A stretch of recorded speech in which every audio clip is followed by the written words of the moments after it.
murderer's row from here on out. Yeah, especially the 4 of the next 5 in particular. All of them are on the road. 3 wideouts again as Wallace stacks 2 wide to the right side. And now 1 back in motion. Play action to Wagner. Wallace all day. Seneca incomplete. No flags will fly in. Yes, there will be. The field judge threw one about 2 seconds after the play was over. Jack Whitver was the intended receiver. It looked like a pass interference or a holding because he went down. It looked like a trip. You got to play action fake the reverse. And the receiver's going to be coming across the middle of your screen. Right here, you see the hit. Right there, he's going to hit him before the ball gets to him. Yeah, he just cut him off. And it was Perkins in there as a nickelback. Perkins seeing the play develop very clearly, but just getting it there too quickly. So, first down out to the 35.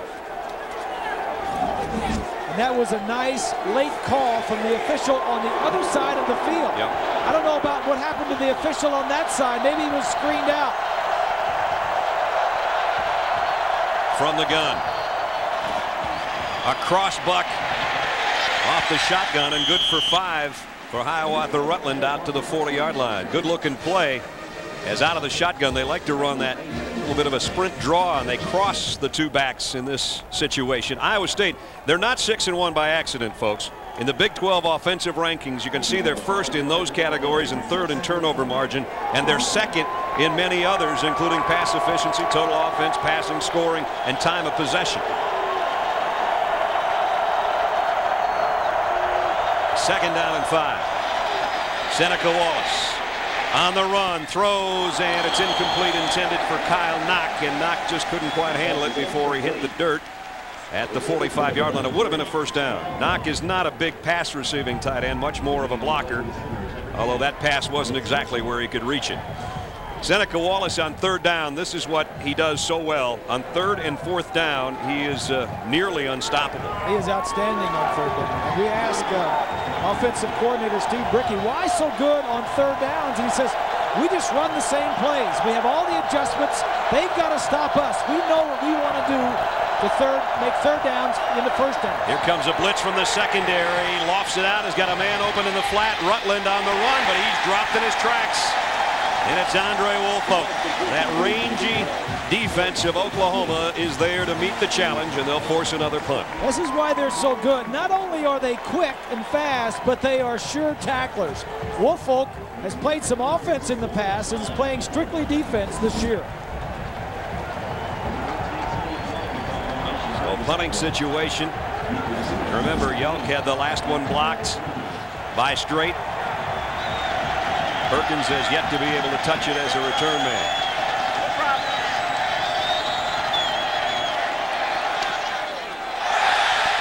This kicks away and off the side of his foot.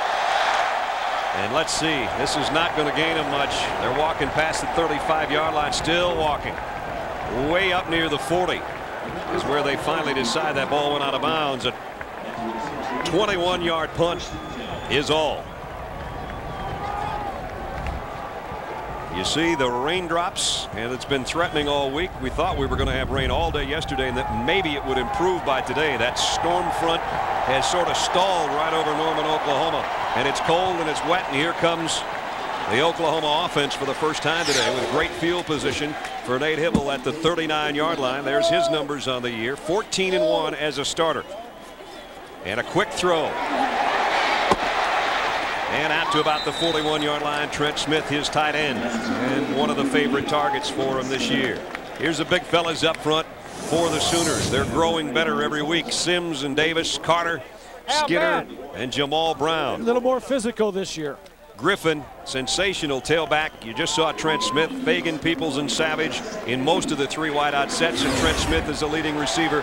You can add one more to that 19. Now he's got 20 on the year after the opening snap.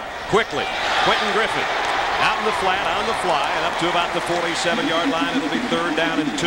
Ellis Hobbs made the hit from the secondary for the Cyclones. Cyclones an undersized defense, but they get around. Their biggest guy is Karstens in there at the defensive tackle spot. Coleman, Leaders, and Smith round out the front 4. The linebackers, Word and Brown, their top tacklers. Jeremy Lloyd's a big play guy. And in the secondary, Austin, Timmons, Billups, and Hobbs. They're very undersized. Keep that in mind. They're like Smurfs. Everybody is 5'8" or smaller. Karsten's the biggest guy on the whole defense. He kind of anchors the front.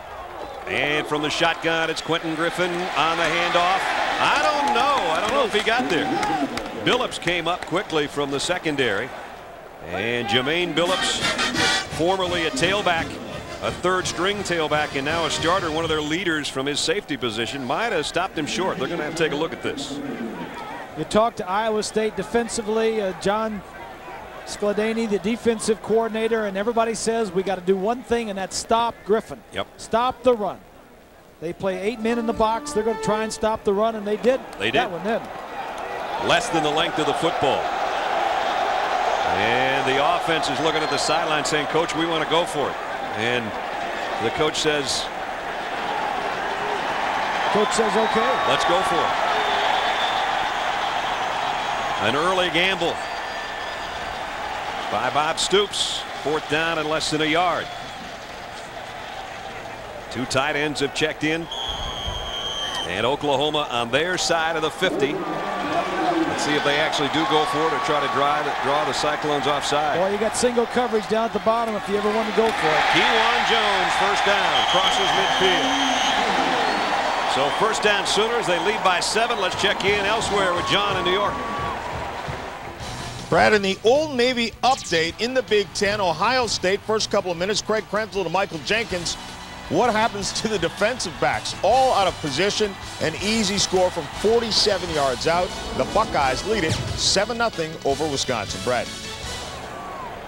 All right, John, here 7-0, same score. Oklahoma now on the Iowa State side of the 50. And Hibble double pumps, and Nate will keep it. And he goes down just inside the 45. Got about 4 on the scramble. That's all Nate needs to do, is just get upfield a little bit, gain 4 or 5 yards. I don't know if you're familiar with the Oklahoma quarterbacking situation. Jason White, the starter at the beginning of the season, a real scrambler. Guy can move around a lot. Injured a knee, out for the year. Hibble takes over, not quite the runner that he is. 2nd down and 6. Here's a sprint draw to Kewan Jones. And he got back to the line of scrimmage, and he got tattooed by Brandon Brown. Although the coaches for Oklahoma will tell you that Nate Hibble is not the runner that Jason was. But they say he's not bad, but we decided we can't do what we were going to do. We had 2 quarterbacks before. We don't want to run him now. Then we get down to Thompson. Well, especially since Brent Rawls, the 3rd-string quarterback, also he broke a thumb. He's out also. So now you've got Hibble and a true freshman, Paul Thompson, behind Hibble. So they want to take it. They don't want to get down to the true freshman to lead this team. 3rd down and 5. 7th play of the Sooner drive. Hibble, quick slant, and incomplete. Will Peoples, the intended receiver, but nice coverage by Ellis Hobbs to make him cough that one up. And now it is 4th down and 5, and we'll see the punting unit. Top of your screen, just a little slant. Nice job of starting to the outside. That ball should have caught that ball. Yep. Should have caught the pass. 1st down. Now they went on 4th down and a yard. Now on 4th and 5. They're set to punt it away. High end over end kick. Might be very effective. It is. They did this well last week against Texas, and it continues today. And Perkins, not only a great punt returner, he's good getting down to down the Cyclones in a hole at the 3. Dig in and bundle up. That's the word here today. Last week we were sweating. Last week we were asking for air conditioners and fans. This week we want heaters this week. Exactly. Last week I was apologizing for you and I sweating on camera, and this week we're borrowing people's jackets.